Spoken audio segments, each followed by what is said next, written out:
இந்த நாளில் கூட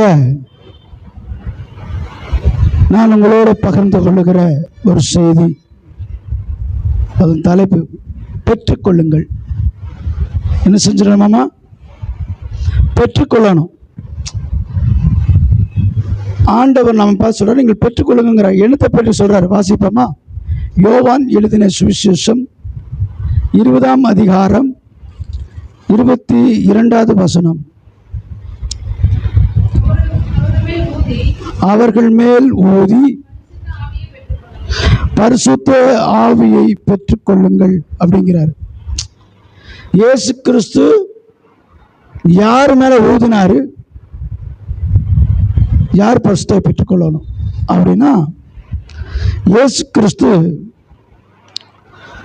தன்னுடைய சீசர்களிடத்தில் அதிகமாக பேசிட்டு வருவார்.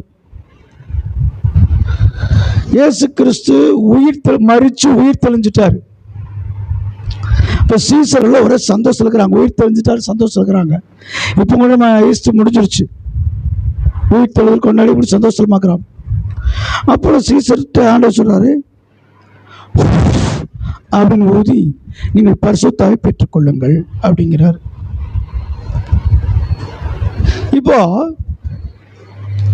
பரிசுத்த ஆவியானவரை பெற்றுக்கொள்ளணும் அப்படின்னு கடவுள் செய்றாரு, நமக்கு கட்டளை கொடுக்கிறார். இந்த பரிசுத்த ஆவியானவரை பெற்றுக்கொள்வதற்கு நம்ம ஆயத்தமா இருக்கிறோமா, இல்லை பெற்றுக்கொண்டோமா? ஏன்னா பரிசுத்த ஆவியானவரை குறித்து ஆண்டவர் எனக்கு போன வாரங்களிலிருந்து ரொம்ப பலவந்தம் பண்றாரு. அப்போ நான் ஆண்டவர் கேட்டேன், ஆண்டவரே இது என்ன எனக்கு கூட புரியல. அதிகமாக பரிசுத்தாவை குறித்து நான் போராட்டங்களிலே பேசும்படியாகவும் சத்தியத்தை குறித்து பேசும்படியாக பலவந்தம் பண்றாரு. இன்னைக்கு நல்ல ஒரு செய்தி கொடுக்கணும் அப்படின்னு என்னென்னவோ முயற்சி பண்ணாலும் அவர் என்ன சொல்றாரோ அதான் கேட்கணும். அப்போ தேவன் சொல்லுகிற ஒரு காரியம் என்னவென்றால், தன்னுடைய சீசர்களை பார்த்து பரிசுத்த ஆவியை பெற்றுக்கொள்ளுங்க சொல்லி அப்படின்னு ஊதினாரு. அந்த அன்னைக்கு பெற்றுக்கொண்டாங்களா? ஏன் ஊதினாங்க? வேதத்தில் இயேசு கிறிஸ்து இறந்துட்டார். இறந்தவொடனே சீசர்களுக்கு ஒரு பயம் வந்துருச்சு. என்ன பயம் தெரியுமா? நம்மளை முடிச்சு சிலுவையில் அரைஞ்சிருவாங்க அப்படின்னு சொல்லி இப்போ வீட்டை பூட்டிட்டானுங்க. அதான் பூட்டிட்டு அவங்க என்ன பண்ணுறாங்கன்னா, சீசருக்கு பயந்தபடினால அந்த யூதர்களுக்கு 18ஆம் வசனம் வாசிங்க, 19ஆம் வசனம் வாசிங்க. வாரத்தின் முதல் நாளாகிய அன்றைய தினம் சாயங்கால வேளையிலே சீசர்கள் கூடியிருந்த இடத்துல யூதருக்கு பயந்ததினாலே கதவுகள் பூட்டப்பட்டு இருக்கையில் இயேசு வந்து நடுவே நின்று போதும். சீசர்கள் என்ன செஞ்சிட்டாங்க? யூதருக்கு பயந்துட்டாங்க. நம்முடைய வாழ்க்கையில எப்பெல்லாம் பயம் வருதோ, எதிர்காலத்தை குறித்து, பரிசுத்த ஜீவித்தை குறித்து, பரிசுத்த வாழ்க்கை குறித்து, குடும்பங்களை குறித்து, தேசங்களை குறித்து, எனக்கு அதிகமாக தேசங்களை குறித்து ஒரு பயம் வந்துச்சு. ஏன் தெரியுமா? இப்ப அதிகமான பரிசுத்தவான்கள் ஊழியக்காரர்கள் மரித்து கொண்டிருக்கிறாங்க. நிறைய ஊழியக்காரங்க இறந்து மரித்து போயிட்டு இருக்கிறாங்களே. ஏன் இறக்குறாங்க? எல்லாரும் பெரிய வயசு கிடையாது, சின்ன சின்ன வயசு தான். அப்படின்ற ஒரு பாரம் வந்திருக்கும் போது இயேசு ஒரு வார்த்தை சொல்றாரு, கமிங் சூன், நான் சீக்கிரம் வரேன். அதற்குரிய அடையாளங்கள் எல்லாம் நடந்துருக்குது. அப்போ தேவனுடைய ஆவியானவர் அம்மிங் வருதுல, அது கொஞ்சம் கம்மி பண்ணுப்பா. பிரைஸ் கார்டு கொஞ்சம் கம்மி பண்ணேன். அதை அந்த சகப்பை கொஞ்சம் கம்மி. Price card right. அப்போ ரொம்ப கம்மியாக இருக்கு. Praise the Lord. Jesus. Praise God. பரிசுத்த ஆவியானவர் குறித்து நீங்க பெற்றுக்கொள்ள சொல்றக்கும் அவர் வருகைக்கும் ஒரு சம்மதம் உண்டு. இயேசு கிறிஸ்து இந்த பூமியில வரப்போறாரு. இதெல்லாம் நமக்கு தெரிஞ்சதான் பாஸ்டர். இப்போ ஆண்டவர் வராரு, நான் வருகையில் எடுத்துக்கொள்ளப்படுவேன் அப்படின்னு நம்ம சொல்ல முடியுமா? யாரெல்லாம் வரீங்க அப்படின்னு நினைச்சுவான். பாஸ்டர் திட்டுவாரேன்னு சொல்லி பயத்தை கைதுக்குவான். என்னை என்ன நினைச்சுக்குவான் அப்படின்னு கைதுக்குவான். இந்த பக்கத்தாளர்களும் பார்ப்போம், இந்த பாட்டு கற்றுக்கத்தி பாடினானே, இல்லை இந்த மாதிரி வாசித்தானே, இந்த மாதிரி செஞ்சானே, இவனே வரமாட்டானா அப்படிங்கிறதுக்காக கையை தூக்கிடுவோம் நம்மளை. ஆனால் மனசுக்குள்ள நமக்கு தெரியும் நம்ம போவோமா போக மாட்டோமா. இயேசு கிறிஸ்து இந்த பூமியில வாழ்ந்து பரலோகத்துக்கு போவதற்கு முன்பாக அவர் சீசர் இடத்துல 40 நாள் இருந்து இந்த பூமியில எல்லா காரியம் சீர்படுத்துறாங்க. ஆண்டவர் சீசரை தேடி பார்க்கிறார், எங்கட ஒருத்தனீங்கன்னா ஒரு 10 ஃப்ரெண்டுங்க நண்பர்கள் ஒட்டுக்கா இருப்பாங்க. அதில் ஒரு பையன் எங்கேயா போய் சண்டை போட்டு யாரையாவது கொலை பண்ணிடுறான். போலீஸ் அவனை தேடுது அப்படின்னா அவன் நண்பர்கள் நம்ம ஸ்டேஷன் பற்றி நிற்பாங்க. இவங்களுக்கு தெரியாட்டியும் பயம் வருமா இல்லையா? நம்மளை பிடிச்சிட்டு போயிட்டா அவன் முடிஞ்சளவுக்கு எஸ்கேப் போயிடுவான். அதுபோல் ஏசு உயிர் தெரிஞ்சதுக்கு அப்புறம் பார்க்குறாரு, ஒருத்தரிங்க ஆன சீசனில் எல்லாம் கதவை பூட்டி அப்படி அவனும் தட்டிடக்கூடாது, சத்தம் இல்லாமல் சத்தம் போடாத, மொல்லமா பேசு, உன் தொண்டையே பெருசு, அமைதியார் அப்படின்னு ஒரு கேங் அப்படி உட்கார்ந்துட்டு இருக்குது. இயேசு பூட்டியிருந்த கதைக்குள்ள உள்ள வந்துட்டார். எப்படி இருக்கும்? பூட்டி வச்சாலும் இந்த மனுஷன் வந்துடுறாரா, இவர்னால தான்டா பிரச்சனை, பயந்து உட்கார்ந்துருக்குறோம்.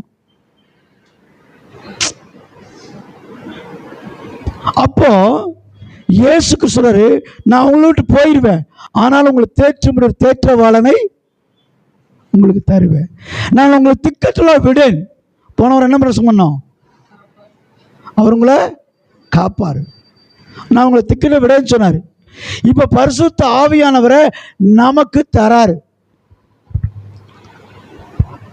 இப்போ பரிசுத்த ஆவியை பெற்றுக்கொண்டோமா அப்படிங்கிற ஒரு கேள்வி நமக்கு வருது. பரிசுத்த ஆவினா என்ன? ஒருத்தன் வல்லமைங்கிறான், ஒருத்தன் ஆவிங்கிறான், ஒருத்தன் தேவன்கிறான், ஒருத்தன் பலன்கிறான். நீங்க என்ன புரிஞ்சு வச்சிருக்கிறீங்க பரிசுத்த ஆவியானவரை? அது மிக மிக அவசியமான ஒன்று. அப்போ பரிசுத்த ஆவியானவரை நம்ம என்ன செஞ்சிருக்கணும்? புரிஞ்சு வச்சிருக்கணும். இப்போ இயேசு கிறிஸ்து அவர்கள் மேல ஊதி பரிசுத்த பெற்றுக்கொள் சொன்ன உடனே சீசர்கள் பெற்றுக்கொண்டார்களா? பெற்றுக்கொண்டார்களா இல்லையா? நான் அப்ப இல்லை பாஸ்டர், எனக்கு தெரியாது அப்படிங்கிற மாதிரி பார்க்குறீங்க. பைபிளில் போட்டிருக்குல்ல, அவர்கள் மேலே ஊதுறாரு, பரிசுத்தாவை பெற்றுக்கொள்ள. ஆண்டவரே ஊதிட்டார். பெற்றுக்கொண்டாங்களா பெற்றுக்கொள்ளையா?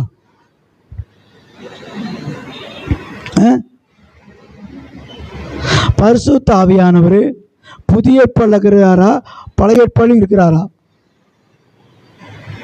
புதிய ஏற்பாடு தான் இருக்கிறாரா, இல்லை பழைய ஏற்பாடில் இருக்கிறாரா?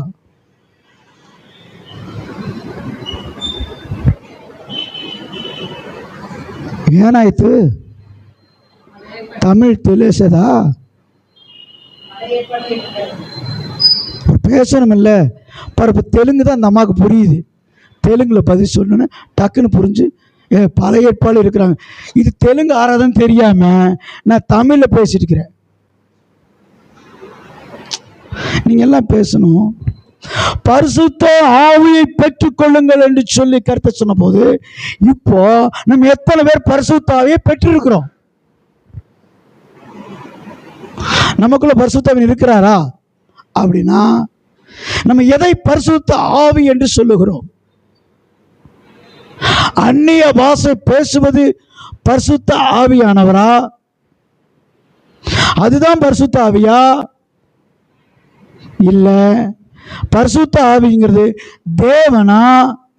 இல்ல பரிசுத்த ஆவிங்கிறது பலனா, வல்லமையா, தூதரா? இது நம்ம தெரியணும். எதுனே தெரியாம ஜோப்புக்குள்ள எடுத்து போட முடியாது. ஜோப்புக்குள்ள என்னென்ன வைப்போம், மணி பர்ஸ்ல என்னென்ன வைப்போம், பேக்ல என்ன வைப்போம், நம்ம கணக்கு வச்சிருக்கோம், எல்லாத்தையும் வைக்க முடியாது. அப்படிதானே? சில பேக்கை திறந்து பார்த்தீங்கன்னா ஜென்ஸ் பேக்கில் என்ன கிடக்கும், டிஃபன் பாக்ஸு, தண்ணி பாட்டிலு வச்சுருப்பாங்க. லேடிஸ் பேக் திறந்து பார்த்து என்ன இருக்கும், டிஃபன் பாக்ஸு, தண்ணி கேனு, லிப்டிக்கு, தலைசி சீப்பு, பவுட்ரு, கண்ணாடி மாற்று போச்சு பார், சோத்திரம். ஏதோ ஒன்று இருக்குதா இல்லையா?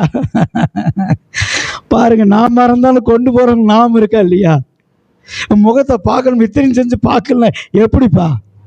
அப்போ பேக்கில் என்னெல்லாம் வச்சிருக்கிறோம் அப்படின்னு நமக்கு தெரியும். இப்போ அதுபோல பரிசுத்த ஆவியா நமக்குள் இருக்கிறாரா இல்லையா? இருக்கிறார். அது எப்படி நீங்க வெளிப்படுத்துறீங்க? பரிசுத்த எனக்குள்ள இருக்கிறான்னு காமிக்கிறீங்க. எப்படி உணர்றீங்க? கிரியையினால உணர்றீங்க. சரி, இப்போ கிரியை அப்படின்னா என்ன கிரியை?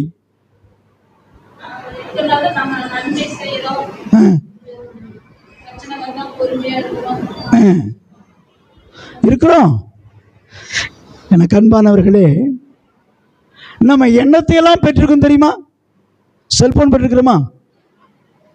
காரு, டூ வீலரு, ட்ரெஸ்ஸு, நல்ல வீடு, நல்ல வசதியான சோஃபா செட்டு, நல்ல வசதியான லட்சரான நல்ல ஒரு சுகமாக வாழ்க்கை எல்லாம் வாங்கியிருக்கோமா இல்லையா? பெற்றிருக்கிறோமா? அதுக்கு கிரயம் செலுத்துகிறோம் இதெல்லாம் வாங்குறதுக்கு. ஏன்னா இதெல்லாம் மிகவும் நமக்கு அவசியமானது இல்லை. அப்படி தானே? டூ வீலரில் வெளியே போக முடியாது, உண்மைதானே? போக முடியுமா? போக முடியாது. செல்போனில் பேச முடியுமா? பாருங்க, பேச முடியாது. அப்போ இந்த செல்போன் வரக்கு முன்னாடி என்ன பண்ணிட்டு இருந்தீங்க? எப்படி பேசிட்டு இருந்தீங்க? லெட்டர். அப்போ ஏதோ ஒரு வழி இருந்துச்சா இல்லையா? இப்போ வேண்டாம் அப்படின்னு சொன்ன விட்டுருவோமா? லெட்டரே போடு அப்படின்னு போடுவோமா? எப்போ போய் சேர்றது? எப்போ? அப்போது அட்வான்ஸாக நம்ம போகிறக்குரிய முதல்ல பட்டன் செல்லு, இப்போ ஆண்ட்ராய்டு செல்லு, இப்படி ஒவ்வொரு செல்லாக வந்துட்டு இருக்குது. ஐஃபோனில் இப்படி நிறையா வந்துருச்சு. எல்லாத்தையும் நம்ம பெற்றுக்கொண்ட நம்ம தேவனுடைய ஆவியாகிய பரிசுத்த ஆவியானவரை இன்னும் என்ன செய்யல, பெற்றுக்கொள்ளல. அப்படின்னு என்ன அர்த்தம்? நம்ம ஒருத்தர் ரொம்ப நேசித்தோம்னா தினமும் அவங்க கூட பேசிடுவோம். ஃபோன் போட்டால் விசாரிச்சிடுவோம், நல்லா இருக்கிறியா, சாப்பிட்டியா, பிடிச்சியா, எங்கே போன, எங்கே வந்து, அந்த தொடர்பு இருக்கும், கம்யூனிகேஷன். அப்போது நமக்கு ஒரு காரியத்தை பிரியப்பட்ட வாங்கிடுறோம். இப்போ சர்ச்சுக்கு பேடு வாங்கணும், வாங்கிட்டோம். இப்போ ஏசு வாங்கணும், நிறைய காரியங்களை வாங்கணும், இப்போ சொல்லிட்டுருக்கிறோம். இதெல்லாம் வாங்கணும், ரைட், ஓகே, குட், நல்லது. பட் நமக்காக ஜீவன் கொடுத்த ஆண்டவர் சொல்றாரு, பரிசுத்த ஆவியை பெற்றுக்கொள்ளுங்கள். ஆனால் இன்னி வர அதை பெற்றுக்கொள்றதுக்கு நம்ம என்ன முயற்சி பண்ணோம்?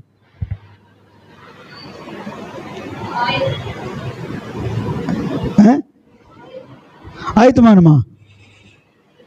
பெற்றுக்கொண்டமா தான் கேள்வி. இப்போ இன்னைக்கு அநேகர் பெற்றுக்கொள்ளல. பாருங்க, எதையெல்லாம் வாங்கிக்கிறோம். செல்போன் வாங்கிக்கிறோம், டூ வீலர் வாங்கிக்கிறோம், நமக்கு படிப்பு, நானும் அறிவு என்னென்ன வேணுமோ முடிஞ்சா பேச்சு துணைக்கு ஒரு பிள்ளை பையனாக என்ன செஞ்சுக்கிறோம், சிப்படி வச்சுக்கிறோம். பேச்சு துணைக்கு அது வேணும். நல்ல நண்பர்கள், நல்ல பழக்கத்துக்காக வச்சுக்கிறோம், ரைட். ஆனால் உயிரை கொடுத்த ஆண்டவர் இடத்துல தேவனுடைய ஆவியை நாம் பெற்றுக்கொண்டோமா? என்ன இல்லை பெற்றுக்கொள்றதுக்கு? கிரயம் செலுத்த ஆண்டு செலுத்திட்டார். நமக்காக ஜீவனையே கொடுத்த ஆண்டவர் எல்லாத்துக்கும் கிரை செலுத்திட்டாரு. இலவசமாக பெற்றீங்க, இலவசமாக கொடுங்கங்கிறாரு, இலவசமாக செய்யுங்கிறாரு. ஆனால் பரிசுத்த ஆவியை பெற்றுக்கொள்வதற்கு எத்தனை முயற்சி எடுத்தோம்? என்ன செய்யலை? முயற்சி எடுக்கலை, அதை பிரியப்படலை. நமக்கு தேவை பணம், நமக்கு தேவை வேலை, நமக்கு தேவை ஆசீர்வாதம், நமக்கு தேவை வாழ்க்கை, நமக்கு தேவை சொத்து, நமக்கு தேவை ஆடம்பர காரியம், நமக்கு தேவை எல்லாத்தையும் பெற்றுக்கொண்டோமே. உனக்காக ஜீவனை கொடுத்த பரிசுத்த தெய்வத்தை நீ பெற்றுக்கொண்டாயா? ஏன் பெற்றுக்கொள்ளணும் அப்படின்னா, இயேசு கிறிஸ்து மத்திய ஆகாயத்தில் வரும்போது நீ மேலே போறக்கு பரிசுத்த ஆவியானவர் தேவை.